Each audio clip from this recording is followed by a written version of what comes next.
Hello everyone, welcome back to our channel. ఇవాళ వీడియోలో అయితే పిల్లలు స్కూల్ నుంచి వచ్చిన తర్వాత అప్పటికప్పుడు ఒక కప్పు బొంబాయి రవ్వతో ఈజీగా చేసుకునే స్నాక్ రెసిపీని చూద్దాం.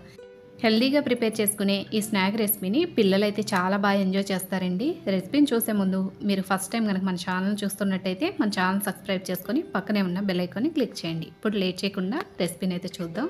ముందుగా స్టవ్ ఆన్ చేసి గిన్నె పెట్టుకొని దాంట్లోకి 3/4 కప్పు వరకు బెల్లము, అదే కప్పుతోటి అరకప్పు వరకు నీళ్ళను పోసుకొని బెల్లాన్ని కరగనివ్వాలి. ఎలాంటి తీగ పాకాలు వచ్చే అవసరం లేదండి, జస్ట్ బెల్లం కరిగితే సరిపోతుంది. చూడండి, ఈ విధంగా బెల్లం కరిగిన తర్వాత స్టవ్ ఆఫ్ చేసుకొని దీన్ని పూర్తిగా చల్లారనివ్వాలి. ఇప్పుడు మిక్సీ జార్ తీసుకొని ఏ కప్పుతోటైతే బెల్లాన్ని కొలుచుకున్నామో అదే కప్పుతో 1 కప్పు వరకు బొంబాయి రవ్వ, దీన్నే సూజీ అంటారు, బొంబాయి రవ్వను వేసుకున్న తర్వాత 2 యాలకులను కూడా వేసుకొని రవ్వని మెత్తగా పిండి అయ్యేంత వరకు మిక్సీ పట్టుకోండి. ఎక్కడ కూడా రవ్వ అనేది ఉండకూడదు, మెత్తగా పౌడర్ అయ్యేట్టుగా మిక్సీ పెట్టుకోండి. ఈ విధంగా మెత్తగా ఉండాలి. ఇప్పుడు దీన్ని ఒక మిక్సింగ్ బౌల్లో వేసుకున్న తర్వాత ముందుగా మనం బెల్లాన్ని కరిగించి పెట్టుకున్నాం కదా, దాన్ని వడకట్టుకొని మనం కరిగించుకున్న బెల్లం పాకం మొత్తం ఇందులోకి వేసుకోవాలి. ఇలా బెల్లం పాకం మొత్తం రవ్వలో కలిసేట్టుగా ఒకసారి కలుపుకోవాలి. ఇలా కలుపుకున్న తర్వాత దీన్ని కనీసం 15 నుంచి 20 నిమిషాల పాటు పక్కన పెట్టినట్టయితే రవ్వ బెల్లం పాకాన్ని అబ్జర్వ్ చేసుకొని కొంచెం గట్టి పడుతుంది. అందుకని ఒక 15 నిమిషాలు దీన్ని మూత పెట్టి పక్కకి పెట్టేసేయండి. 15 నిమిషాల తర్వాత మూత తీసి చూసినట్టయితే చూడండి, ఈ విధంగా మనకి బెల్లం పాకంలో రవ్వ మొత్తం నాని గట్టిపడి ఉంటుంది. ఇప్పుడు ఈ స్టేజ్లో మనం ఏ కప్పుతోటైతే రవ్వ బెల్లం కొలుచుకున్నామో అదే కప్పుతోటి అరకప్పు వరకు పాలను తీసుకోండి.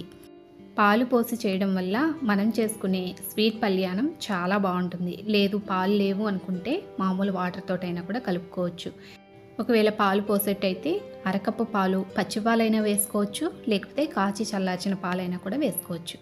ఇలా పాలు పోసి కలుపుకున్న తర్వాత ఇప్పుడు ఇందులోకి చిటికెడు ఉప్పు, 1/4 టీ స్పూన్ వరకు వంట సోడాను కూడా వేసుకొని ఒకసారి బాగా కలిపేసుకోవాలి. మనం కప్పు కొలతకు తీసుకున్నాం కదా, పాలు పోసిన అలాగే మనం బెల్లం పాకంలో వేసిన నీళ్ళైనా అన్నీ కూడా కరెక్ట్గా సరిపోతాయండి. చూడండి, ఈ విధంగా దోశ బ్యాటర్ కన్సిస్టెన్సీ అనేది ఉండాలి. ఇప్పుడు ఇందులోకి 1 టీ స్పూన్ వరకు పచ్చి నువ్వులు వేసుకోండి. నువ్వులు వేసుకోవడం వల్ల టేస్ట్ చాలా బాగుంటుంది. నువ్వులు వేసుకున్నాక ఒకసారి కలిపేసుకుంటే మనకి పిండి అనేది ఈ విధంగా ఉండాలి. ఇలా ప్రిపేర్ చేసుకున్న పిండిని పక్కకు పెట్టుకోవాలి. స్టవ్ ఆన్ చేసి గుంత పొంగనాలు వేసుకునే ప్యాన్ ఉంటుంది కదా, ప్యాన్ పెట్టుకొని ప్యాన్ వేడిగా అయిన తర్వాత ఇందులోకి కొంచెం నెయ్యిని వేసుకోండి. నెయ్యి కొంచెం ఎక్కువగా ఉంటేనే మనం వేసుకునే పొంగనాలు క్రిస్పీగా వస్తాయి. పొంగనాలు పిండి పూర్తిగా కాకుండా 3/4 వంతు పిండి వేసుకోండి, ఎందుకంటే మనకి పొంగినా కాస్త పైకి వచ్చినా కానీ గ్యాప్ అనేది ఉండాలి. చూడండి, ఈ విధంగా గుంత పొంగనాల పెనంలో పిండిని మొత్తం వేసుకున్నాక మూత పెట్టి ఒక 5 మినిట్స్ లో ఫ్లేమ్లోనే కుక్ అవనివ్వండి.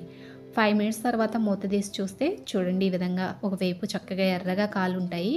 ఇప్పుడు రెండో వైపు టర్న్ చేసుకొని రెండో వైపు కూడా చక్కగా క్రిస్పీగా అయ్యేంత వరకు ఫ్రై అవనివ్వండి. ఈవినింగ్ పిల్లలు వచ్చే టైంకి ఇలా ప్రిపేర్ చేసి పెట్టాము అంటే టేస్ట్కి టేస్ట్ ఉంటుంది, అలాగే హెల్త్కి కూడా మంచిది. ఇందులో మనం పంచదారని కానీ నూనెని కానీ వాడలేదు కదా, అన్నీ కూడా హెల్దీ వేలోనే ప్రిపేర్ చేసాం కాబట్టి పిల్లలు 1 లేదా 2 ఎక్కువ తిన్నా కానీ ఏమీ ఇబ్బంది ఉండదు. చాలా సింపుల్ కదా ప్రిపేర్ చేయడం. మరెందుకు ఆలస్యం, మీరు కూడా ట్రై చేసి మీకు ఎలా కుదిరింది అనేది తప్పకుండా కామెంట్ సెక్షన్లో తెలియచేయండి. అదండి వాటికి రెసిపీ మీ అందరికీ నచ్చిందనుకుంటాము. నచ్చినట్టయితే తప్పకుండా లైక్ చేయండి. మరొక మంచి రెసిపీతో మళ్ళీ కలుస్తాము. Thanks for watching.